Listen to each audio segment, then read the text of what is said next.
बर, आता आपण श्रीनगरमध्ये आहोत. श्रीनगरमध्ये आता आपण एका पूर्ण वेगळ्या परिस्थितीमध्ये आहोत. म्हणजे कालपर्यंत पुण्यामध्ये सोशल मीडियावरती, पेपरच्या बातम्यांमध्ये, टी व्हीवरती आपण बघणारं एक वेगळं चित्र काश्मीरबद्दल आपण बघतोय, वाचतोय प्रत्येकजण आपापल्या पद्धतीने. पण आज सकाळपासून मी श्रीनगरमध्ये आहे.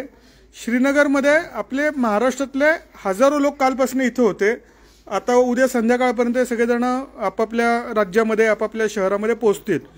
पण ही सगळ्यात महत्त्वाची गोष्ट आहे की जसं जेव्हा तो हल्ला घडला तेव्हा मी एका फेसबुक पोस्टमध्ये लिहिलं होतं की हा एक कट आहे. केवळ काश्मीरमधलं पर्यटन संपवणं याच्यासाठी पाकिस्तान असतील किंवा जे बाकीचे देश असतील त्यांचा हा डाव आहे. आणि म्हणून ते ठरवून नॅरेटिव्ह सेट केलं गेलं की धर्म विचारणं, मारणं, मग इथे नेमकं काय घडले हे लोकांना कळण्यासाठी, बाहेर तो मेसेज देण्यासाठी लोकांना तसंच सोडून देणं, ती एक अख्खी सगळी कॉन्स्पिरसी होती. आणि त्याच कॉन्स्पिरसीला दुर्दैवाने अनेक सुशिक्षित लोक पण आपल्याला बळी जाताना दिसत आहेत की त्याच्यामुळे आता त्यांनी ओव्हरऑलच अगदी स्पष्ट बोलायचं म्हटलं तर हिंदू मुस्लिम अशी वेगळी दरी ती वाढवत हा विषय एका वेगळ्या बाजूला चाललेला आहे. त्याच्यामुळं आता आपण श्रीनगरमध्ये एका हॉटेलमध्ये आहोत. या हॉटेलमध्ये आपल्याला सगळे आपले महाराष्ट्रातले इथे आपले पर्यटक इकडं आहेत की जे त्या दिवशी जेव्हा ही घटना घडली तिथून अगदी 2 किलोमीटर अंतरावरती होते पहलगामपासून. हे सगळेजण आहेत तिकडनं, हे पहलगाममध्येच होते पण जिकडनं ही घटना घडली त्यापासून 2 किलोमीटर अंतरावरती होते. आत्ता लाईव्ह येण्याचं कारण असं की प्रत्येकजण अपुऱ्या माहितीनुसार जेव्हा आपापल्या पद्धतीने काहीतरी बोलतोय तेव्हा ॲक्च्युअल तिथं काय घडलं आणि सगळ्यात महत्त्वाचं म्हणजे जो काश्मीरचा तरुण आहे त्याची याच्याबद्दलची भावना काय. प्रत्येक काश्मीरीला जो इकडचा माणूस आहे, आम्ही प्रत्येकजण इथे आहे ना, आपली जी लोक आहेत ना, तुम्हाला थोडंसं ऐकताना ऑड वाटेल पण अगदी आपला घरचा माणूस कसा असतो ना, आपल्या घरच्या माणसाला आपण कसे सांभाळतो जीवाच्या आकांताने, त्या आकांताने काश्मीरी माणूस प्रत्येकाला सांभाळतोय. तर हा अनुभव ज्यांनी प्रत्यक्ष घेतला असे आपले पुण्यातलेच सगळे लोक इथं आहेत. यशोदा ट्रॅव्हल्सची ही अख्खी सगळी टीम आहे, ते सगळेजण काश्मीरच्या ट्रिपला आले होते. तर आहे ना, आपण प्रत्येकजण प्रत्येकाने काय अनुभवलं ना ते आपण यांच्याकडनं ऐका. ताई, तुम्हाला नेमका काय काय अनुभवलं ना ते सगळं सांगा. मी दीपिका सक्पा, पुण्यामधून बावधनमध्ये राहते. 2 दिवसापूर्वी मला माझं बीपी एकदम हाय झालं होतं. मला चक्कर इतकी येत होती काय, आणि रात्रीचे 10 वाजून गेले होते. मला काही कळत नव्हतं. माझी बीपीची गोळी घेऊन सुद्धा मला काही समजत नव्हतं. तर हे युसुफ, काय तुमचं नाव? मोहम्मद युसुफ. ह्यांना हॉटेलचे मालक किंवा मॅनेजर आहे, त्यांनी सांगितलं की ह्यांना काहीतरी हे करा, डॉक्टरसाठी घेऊन जा. ते तसे त्यांनी एका डॉक्टरांना रिक्षावाल्याला बोलवलं. माझी मैत्रीण, माझे मिस्टर आणि मी, मला रिक्षात घातलं आणि एका हॉस्पिटलमध्ये नेलं. आम्हाला त्यांची भाषा येत नव्हती, काय नव्हती, पण ते बरोबर होते. तिथे हॉस्पिटलमध्ये ते सगळे डॉक्टर त्यांची भाषा बोलत होते पण आम्हाला त्यातलं काही येत नव्हतं. पण ते आमच्यावर आले. 20 रुपयाचं फक्त फॉर्म घेतला, फक्त 20 रुपये देऊन त्यांनी मला एक ग्लुकोज लावलं सलाईन मधून. तिकडच्या लेडी डॉक्टरांनी ते इंजेक्शन दिलं. मला तिथे थोडा वेळ ऍडमिट करून घेतलं आणि ते हे जे भाऊ आहेत त्यांनी मला परत आम्हाला हॉटेलमध्ये आणून सोडलं. माझं बीपी एकदम व्यवस्थित झाला आणि मी 2 दिवस छानपैकी प्रवास करू शकते. मी शशिकांत बासुतकर, राहणार कर्वेनगर, पुणे. आता जे सध्या जगदाळे एक्सपायर झालेले आहेत त्यांच्या घराशेजारीच माझं घर आहे. तर जेव्हा मी 15 तारखेला इथे या हॉटेलमध्ये आलो, हॉटेल रिव्हिएरा, त्यावेळेला जेव्हा माझ्या बॅगा वगैरे आहे तर मला मदत करण्यासाठी सर्वात प्रथम कोण पुढे आलं तर हा सोहेल आला. त्या सोहेलनं आम्हाला म्हणजे माझ्या मुलासारखं त्याने आम्हाला दोघांना सांभाळलेलं. आलेल्या दिवसापासून आमच्या बॅगा नेणं, आमच्या इथलं सर्व काय सोय असेल, गरम पाणी सोडणं. त्यांनी एवढं सांगितलं, तुम्हाला बरं वगैरे नसेल तर मला सांगा, मी अर्ध्या रात्री देतो आणि तुम्हाला दवाखान्यामध्ये घेऊन जातो. पैसे नसले तरी तुमच्याकडे काळजी करू नका, मी स्वतः खर्च करतो. म्हणजे अशा प्रकारे इतकं त्याने आम्हाला सहकार्य केलं की मला आता खरं त्याला सोडून जावं असं वाटत नाही. मला वाटतं की माझा मुलगाच इथं आहे तर मी कशाला काश्मीर सोडून जाऊ. त्या दिवशी मला हे सांगायचं, हे सोहेल आहेत ते मला स्वतः म्हणाले, तुमच्याकडे पैसे आहेत का, नाही तर मी पैसे देतो. आज बाहेरून आम्ही आलेलो परदेशातून आणि तो माणूस स्वतः मला म्हणतो, आपके पास पैसा है क्या, तो मैं पैसा देता हूँ. असं कोणी म्हणत नाही. आपले पुण्यातली लोकही आपल्याला म्हणणार नाही की मी पैसे देतो. पण तो स्वतःहून मला म्हणतो तुमच्याकडे पैसे नसतील तर मी पैसे देतो म्हणून. कोणी सोहेल नाही होय, विचारलं. सोहेलने, हो. सोहेल आपने इनको सोहेलनं पूछा. आम्हाला सांगायचं सोहेलच्या बाबतीमध्ये की माझ्या मिसेसला चालता येत नाही, तर त्या कुरपाच्या याच्यामुळे 2-3 ऑपरेशन झाले, तिथेला एक पायरी पण चढता येत नाही. तर प्रत्येक वेळेला सोहेलने इतकी मदत केली की स्वतःच्या आईचं जसं हे करतात त्याच्याप्रमाणे त्यांनी माझ्या मिसेसला त्यांनी मदत केलेली आहे. पण अजूनही करतो, जाताना तुम्हाला सांगतो की तुम्हाला काय लागत असेल काय पाहिजे तर मी मदत करतो तुम्हाला. सोहेल, इनका ऐसा कहना है कि आप उनको उनके बेटे जैसे लग रहे हो, तुम्हारा क्या कहना है इसके बारे में? ये हमारा गेस्ट है, हमारा फर्ज है उनको ख्याल रखना है. अगर उनका पैसा नहीं है मैं जेब से दूंगा. मी अतुल देशपांडे, चिंचवड आणि चाकण. आम्ही 15 तारखेला यशोदाकडून आलो.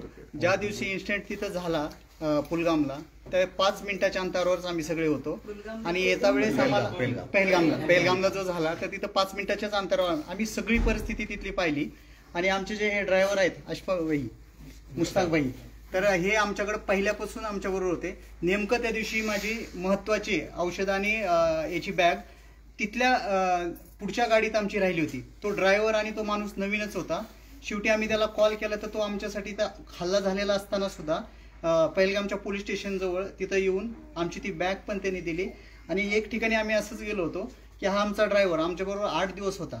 तर आता आम्ही काय केलं की हा एके दिवशी म्हणायचं की याला जास्त करून खाण्याचं म्हणजे चहाचं वेळ होतं. तर हा एके ठिकाणी आम्हाला सगळ्यात सोडलं, मला सर मी चाय पी के आता हूं. तो गेल्यावर मी पैसे देण्यासाठी तिथं गेलो. तिथं गेल्यावर यांनी चहाचे पैसे माझ्याकडून न घेता त्यांनी मला ते मक्के की रोटी और सरसो का इतर एक प्रसिद्ध हे आहे त्याचे पैसे यांनी दिले. त्याला म्हणलं अरे असं करू नको, तू चहासाठी आला, तू जे चहा 20 रुपयाचा आहे तू माझे 100 रुपये घालवा लागलास म्हणजे हे करायला. तर ह्यांनी त्यावेळेस हे केलं. आणि आजपर्यंत आमच्या फॅमिलीला असं यांनी जपलेलं आहे की हा ड्रायव्हर आमचा आजपर्यंत आमच्याच बरोबर आहे. अशा ह्या गोष्टीतून आणि आमचा प्रवास खूप छान यांनी केलेला आहे. इथलं जे सहकार्य लाभलेलं आहे म्हणजे आम्हाला लाल चौक असो कुठल्याही गोष्टीत, सोनमर्ग, गुलमर्ग, इकडं प्रत्येक ठिकाणी त्या स्टेजपर्यंत जास्तीत जास्त न्यायचं कसं केलं. आणि इथल्या लोकांचा सपोर्ट इतका आहे. माझं एक स्वतःचे एक तळमळ असे प्रामाणिक मत असं आहे की ह्या घटना हे दुसऱ्या देशाने आपल्या याच्यात केलेली आहे. तर त्यांना जे प्रोत्साहन मिळेल तसं आपण इथं नाही केलं पाहिजे. लोकांनी इथं येणंच गरजेचं आहे. कारण हे जे काश्मीरी लोक आहेत ते जर बेकार झाले तर जी परिस्थिती जुनी होती तीच परिस्थिती परत उद्भवायला वेळ लागणार नाही. तर माझं असं मत आहे की सगळ्यांनी परत काश्मीरला यावं. हे काश्मीरमधल्या लोकांचं हे कृत्य नाही आहे, हे बाहेरच्यानी केलं. आणि त्यांना आपण जर प्रोत्साहन त्याच गोष्टीला जर प्रोत्साहन दिलं तर ते आपल्यासाठी धोक्याचं, पुढच्या दृष्टिकोनातून आपल्या पुढच्या पिढीला धोक्याचं असेल. तर हे ह्या गोष्टीतून आम्हाला अनुभव इथले खूप आलेले आहेत. लोक चांगले आहेत. आमचा ड्रायव्हर आम्हाला 15 दिवस यांनी आम्हाला खूप जपलेला आहे. नमस्कार, मी विजय देशपांडे, राहणार पुणे. आम्ही यशोदा टूर्सकडनं जवळजवळ 57 लोकांना घेऊन 15 तारखेला इथं आलो होतो. 15 तारखेपासून आमची ट्रिप चालू झाली होती. काश्मीर खोऱ्यामध्ये आम्ही बऱ्याच ठिकाणी हिंडलो. सोनमर्ग असेल, गुलमर्ग असेल, त्याचं दूधपाखरी असेल किंवा पेहलगाम असेल, आम्ही या सगळ्या ठिकाणी हिंडलो. परंतु आम्हाला बऱ्यापैकी सगळ्यांचा चांगलाच अनुभव आलेला आहे. कुठं आम्हाला वाईट वागलेलं नाही आहे. आणि आम्ही ज्यावेळी ही घटना घडली त्यावेळी पेहलगाममध्येच होतो. पण पेहलगाममध्ये आम्ही दुसरे पॉईंट बघत होतो, आम्ही त्या पॉईंटला जाणार नव्हतो. आणि आम्ही त्यावेळी जेवण करून निघणार होतो. आणि निघण्याच्या वेळी ह्या सगळ्या घटना घडल्याची आम्हाला बातमी आली. त्यावेळी आम्हाला तिथल्या सगळ्या स्थानिक लोकांनी सांगितलं की तुम्ही इथनं लवकरात लवकर निघा. त्यामुळे आमच्या सर्व ग्रुपला घेऊन आम्ही तिथनं निघालो. सेफली सगळ्यांना इथं आणल्यानंतर आम्ही हॉटेलमध्येच थांबलो. आणि माग 2 दिवस झाले आम्ही इथनं कुणालाही इथनं जाण्याची परमिशन दिली नाही. सगळ्यांची सगळी इथं व्यवस्था केली. उद्या सकाळी आमचं 7:30 वाजता इथनं फ्लाईट आहे. काही लोकांचं, काही 10-15 लोक जे आहेत ते दुपारच्या फ्लाईटने निघणार आहेत. आणि आम्ही सगळे इथनं सर्व पुण्याला जाणार आहोत. त्यामुळे काळजी करायची. मी डॉक्टर सुवर्ण मठपती फ्रॉम सोलापूर. आम्ही तरी 15 तारखेला इथं आलो, पण आम्हाला इथं येण्याच्या अगोदरच कॉम्प्लिकेशन सुरू झाल्यासारखं झाले. आमच्या बॅगा ज्या आहेत श्रीनगरच्या एअरपोर्टवरती आल्याच नाहीत. आम्ही चक्क हात हलवत इथं आलो. आणि आम्हाला पहिल्यांदा भेटला तो सोहेलच भेटला. आणि तो जो आम्हाला रूम दिला होता त्या रूममध्ये टीव्ही, पाणी, लाईट, अक्षरशः चावी सुद्धा नव्हती. तर त्यांनी सगळी सोय अगदी 1-3 तासाच्या आत आम्हाला सगळ्या सोयी करून दिल्या सोहेलनी. आणि मला चढायला फार त्रास होतो पायाला. त्यांनी मला 8 दिवसामध्ये चढायला, उतरायला किंवा कोणतीही गोष्ट आणून देणे सांगणे ही गोष्ट इथं सोहेलनी केली.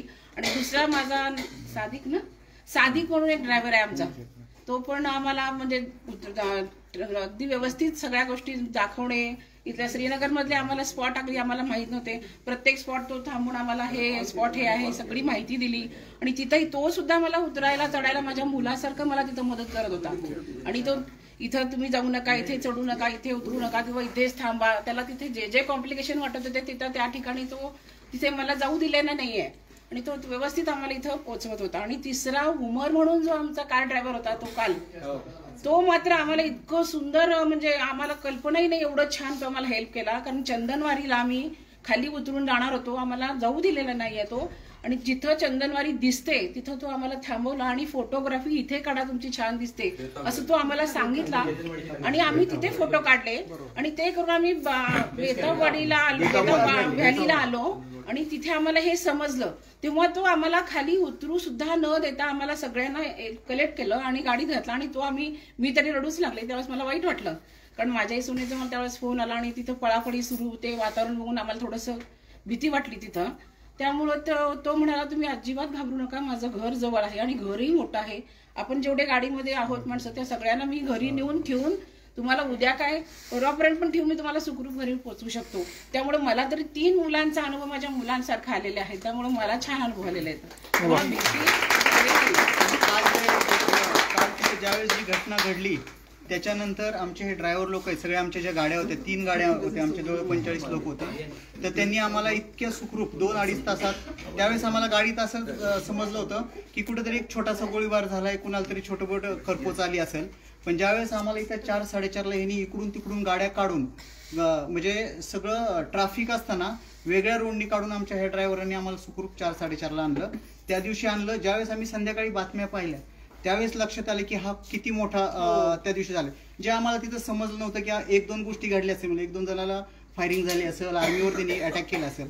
पण ज्यावेळेस रात्री बातम्या बघितल्या आम्हाला समजलं की 26, 25, 27, 28 लोकांचं हे झालं. दुसऱ्या दिवशी आज आमच्या यशोदा ग्रुपचे सगळे मॅनेजर देशपांडे सर ह्यांनी पण इथले आमची खूप सोय चांगली केली. काल संध्याकाळी ज्यावेळेस बातम्या पाकिस्तानविषयी जे आपल्या गव्हर्नमेंटनी हे केले की काय काय पॉईंट्स केले, त्यावेळेस आम्हाला असं वाटलं की ते तिकडून काय ते करून आज आम्ही माझ्यासारखं आज मी माझे मिसेस, माझे 2 मुलं, 2 सुना आणि माझे 2 छोटे नातू आहेत, आम्ही 8 जण आहेत. आज मला सकाळी थोडंसं पॅनिक झालं की मी कुठेतरी फसतोय आता, उद्या माझं तिकीट आहे, पण आज मी पॅनिक झालो. मी आज सकाळी मुरली अण्णांना म्हणजे माझे आमदार आहेत आमचे इथले बाबाजी काळे, त्यांना सकाळी फोन केला. आमचे अशोक खंडे बारट म्हणून एक जण आहेत, त्यांच्या मार्फत बाबाजी काळेंचा मला फोन आला आमच्या आमदारांचा खेडवरून. दुसरी गोष्ट महेश दादांशी मी कॉन्टॅक्ट केला. तिसरी गोष्ट आमचे कोकरकर जिल्हा प्रमुख आहेत पुण्याचे, त्यांनी मला शिंदेसाहेबांच्या PA, शिंदेसाहेब आज इकडे आले होते ते त्यांच्या PAशी कॉन्टॅक्ट करून दिलं. आणि आमच्या आमदारांनी मुरली अण्णाच्या PAचा फोन दिला पुण्यातला, त्यांनी मला मंत्रालयातल्या त्या लेडीचा फोन दिला. मी आज त्यांच्याशी बोललो तर ते म्हणले एकदम सिरियस काय असेल तर आम्हाला लगेच सांगा, कारण तुमचं उद्याचं तिकीट आहे, तर आमचं उद्याचं दुपारचं तिकीट आहे, उद्या पण 2 प्लेन आहेत म्हणले, जर अडचण असेल तर आम्ही तुम्हाला उद्याच्याला तुम्हाला इथून आम्ही हलवायचा प्रयत्न करू. 1 मिनिट, आता बघताय ना, एकच हे होतं की आता इथे तुम्ही आता अख्ख्या सगळ्या परिवारासारखं हे सगळं तुम्ही पण सगळेजण एक बनून राहिलात आणि आता ओव्हरऑलच अख्ख्या काश्मीर जेवढा आम्ही सगळीकडं फिरतोय अख्खा एक फीलच असं जाणवतं की आत्ताच्या घडीला अख्खं काश्मीर तिथं आलेल्या पर्यटकांसकट एक फॅमिली सारखं वाटते. हे तुम्ही सगळेजण एकेका ओळीमध्ये काय काय सांगाल? मी डॉक्टर शिवराज मठपती सोलापूरचा आहे. आम्ही इथे 15 तारखेला मी आणि माझे मिसेस यशोदा ग्रुप तर्फे आलो. आम्ही इथे आल्यानंतर आम्ही खूप आनंदात होतो. 5 ते जवळजवळ 8 दिवस आम्ही खूप एन्जॉय केलं. पण ज्या दिवशी ते बैसरन व्हॅलीमध्ये इन्सिडेंट झाला त्यानंतर मात्र आम्ही थोडे पॅनिक झालो. ड्रायव्हरने आम्हाला एका ओळीत काय सांगाल आता याच्याबद्दल? एका ओळीत काय सांगाल? आम्ही तिथे घाबरलेलो होतो, पण जेव्हा आम्ही इथे हॉटेलवरती रूम मध्ये आलो तिथल्या स्थानिक लोकांनी किंवा इथल्या ड्रायव्हर्सने किंवा मॅनेजरने आम्हाला एवढा मानसिक आधार दिला की तो इन्सिडेंट आम्ही धैर्याने घेतला. आम्हाला हे काश्मीर हे आमच्या घरासारखं वाटलं त्यावेळेस. पुन्हा येणार का काश्मीरला पर्यटन? नक्की पुढच्या वर्षी येणार. तुम्ही येणार का परत? याच्यातले कोण कोण पुढच्या म्हणजे परत काश्मीरला येणार पर्यटनाला? कोण कोण येणार आहे?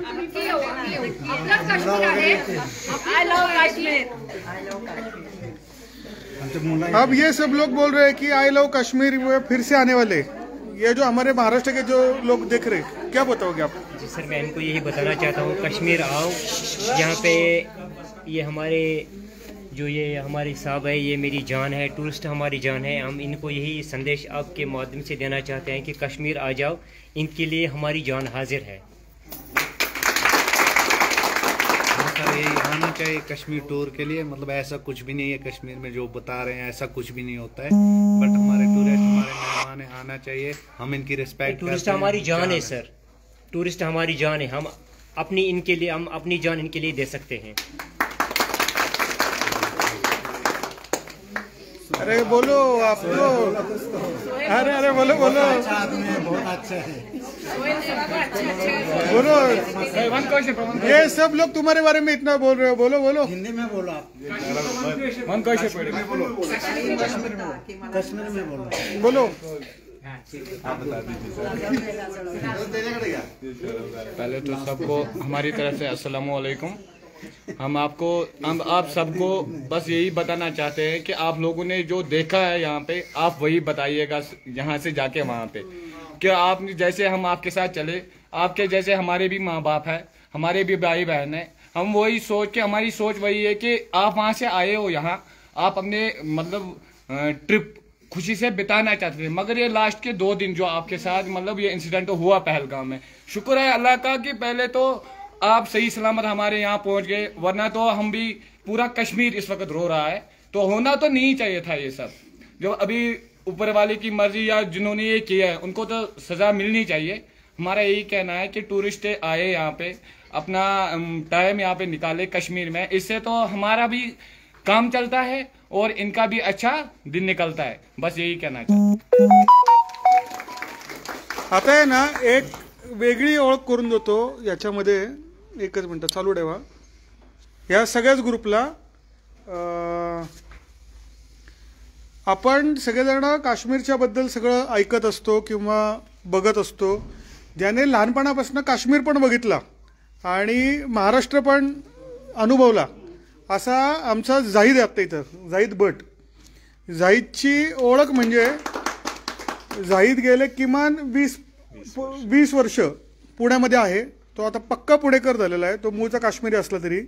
आणि हाईट म्हणजे त्याने इथं बडगाममधली ना, इथं बडगाममध्ये त्याने त्याची स्वतःच्या मालकीची 40,000 स्क्वेअर फूट 40,000 स्क्वेअर फूट जागा ही त्याने महाराष्ट्र सरकारला डोनेट केलेली आहे। तिथं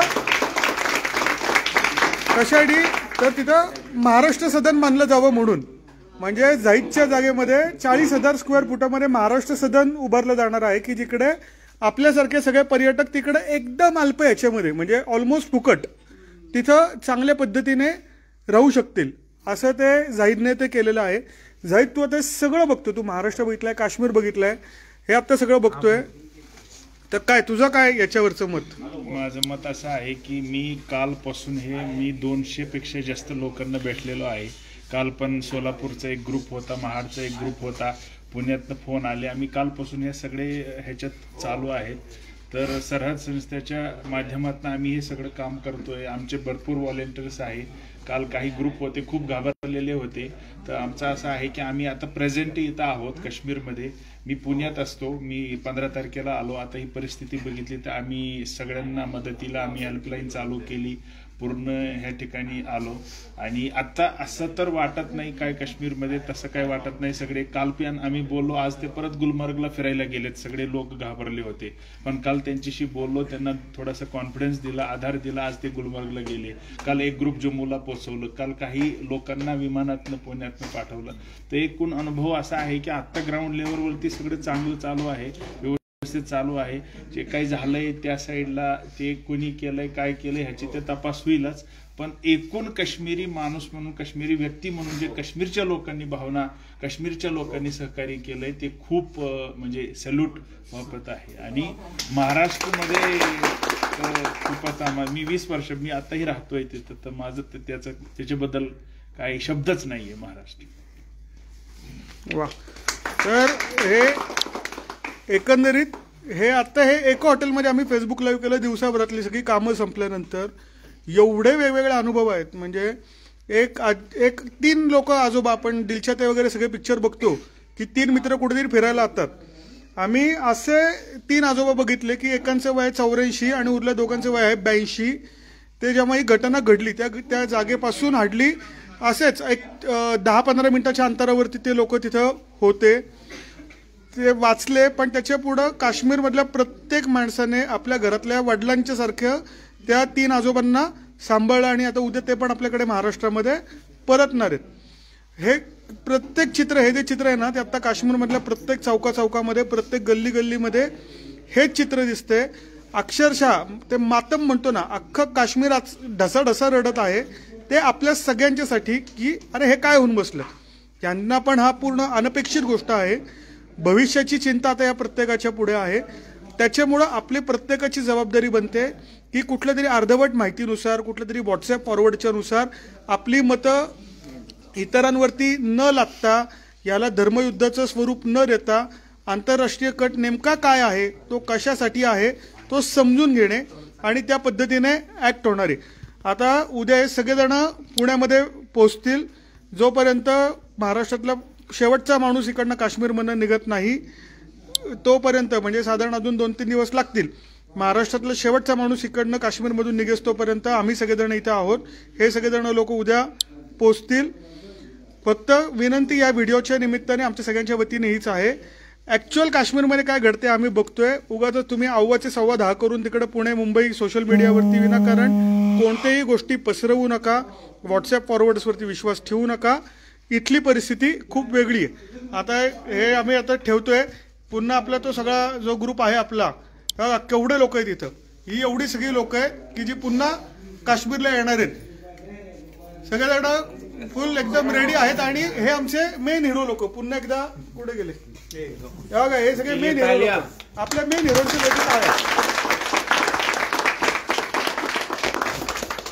चला सगळ्यांना रेडी का? बोला गणपती बाप्पा भारत माता की जय. हम सब एक है, हम सब एक है. थँक्यू.